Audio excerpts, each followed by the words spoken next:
In New Westminster, 4 men climbed down into the rusty hold of this barge. Unknown to them, inside the hold, the rust had consumed much of the oxygen.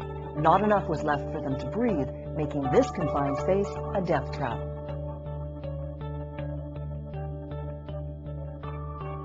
But there are ways to make confined spaces safer.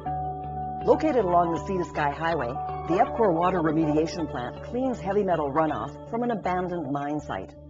The facility contains at least 6 different types of confined spaces. Here at the EPCOR water treatment plant at Britannia Mine, we have several different confined spaces, ranging from sludge-filled tanks to turbine buildings with low oxygen. We also have manholes. We have clarifiers and reactor tanks and various other chemical tanks.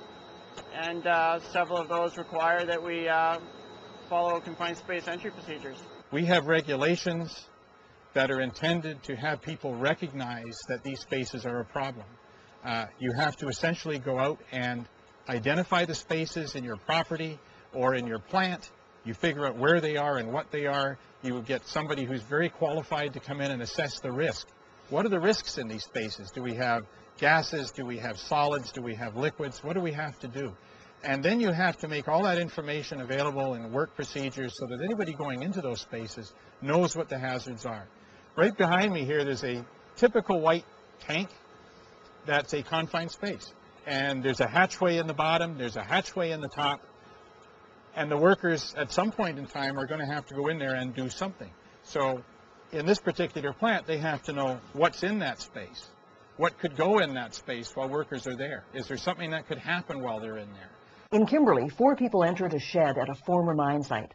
Oxygen-depleted air had been carried into a sump in the shed through a wastewater drainage pipe. Here, too, with not enough oxygen for them to breathe, all 4 died. As a result of what happened in Kimberley, every time EPCOR workers enter a structure that water from a mine runs through, they first test the air with an oxygen monitor. At Britannia, water runoff from the mine flows down into a shed where it's used to generate electricity. The shed, with features like ventilation and lighting and the absence of a sump, is not deemed a confined space. Even so, the air is tested every time the shed is entered. This is EPCOR's Britannia Mine microhydro station. It is a turbine station, and we have an possible oxygen-deficient atmosphere here. So I'll show you the entry procedure here, and I'm going to go in, turn off an alarm switch, turn on the exhaust switch, and we'll enter.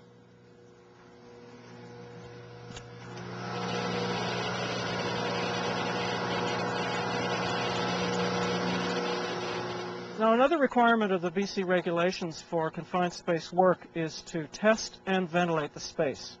They wrote that into the regulation. It's a very deliberate requirement, and this kind of thing, in the research that I did, would prevent loss of many, many lives.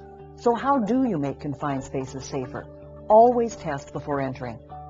Had they tested the air in the hold on the barge and in the shed in Kimberley, workers wouldn't have entered those deadly spaces, and they'd be alive today.